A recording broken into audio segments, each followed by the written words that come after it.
It was amazing. I mean, people got trash can lids, you know, because the cops were throwing a lot of stuff back and using slingshots and stuff.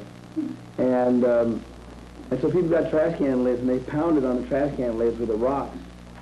And they had this sort of disfront of people with trash can lids coming across the perfect park, you know. It was not a riotous situation, as has been reported in the press, in the sense that not everyone was indiscriminately attacked. All buildings were not attacked. The targets were specific targets of student oppression in Isla Vista. There were county sheriff's cars that were stoned. It was the real estate offices that had their windows broken in. It was the Bank of America. The pigs came in there and they just hassled people so much for so long, you know, and especially just a couple days before that, they gave people so much shit. And it just started then, you know, and people just aren't going to take any more shit. What the students are really against is that they don't see any legitimacy in the system as a whole. These people talk about violence. You know, why aren't they petitioning against the violence the United States is carrying on in Vietnam? The violence that the Bank of America is perpetrating on the people in the third world. The violence that they're perpetrating against the grape growers, against the farmers.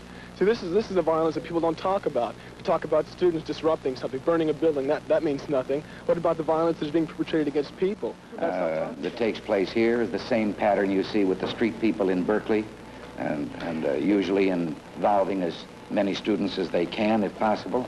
I think also, I'd like to say, and I was very happy to learn of the students from the campus out here who participated on the other side, who helped law enforcement, who tried to protect property, who brought fire extinguishers and tried to put out some of the fires.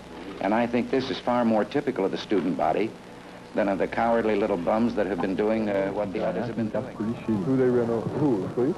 The police cars, I'd say about 5 of them, went down the street. They were driving awfully fast. I'd say they were going at least 50 or 60 miles an hour. The car that hit him deliberately swerved. Yeah, he swerved into him. And the kid just got hit and laid in the ground. He had a big gash in his chest and his stomach. And the thing that amazed me was the police car didn't stop. Nothing stopped. It didn't stop.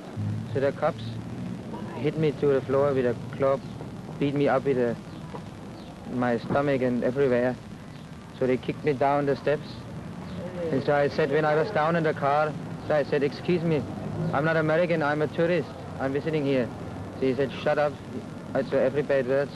And where you come from? So I said, well, I come from Germany.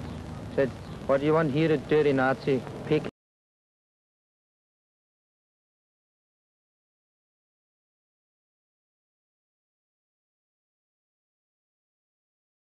The President of the United States said, I'm not going to be moved by the moratorium or people in plazas and streets and auditoriums. How can he make such a fantastically ridiculous statement? Who is he there to listen to? Law enforcement can only stop the trouble once it's started.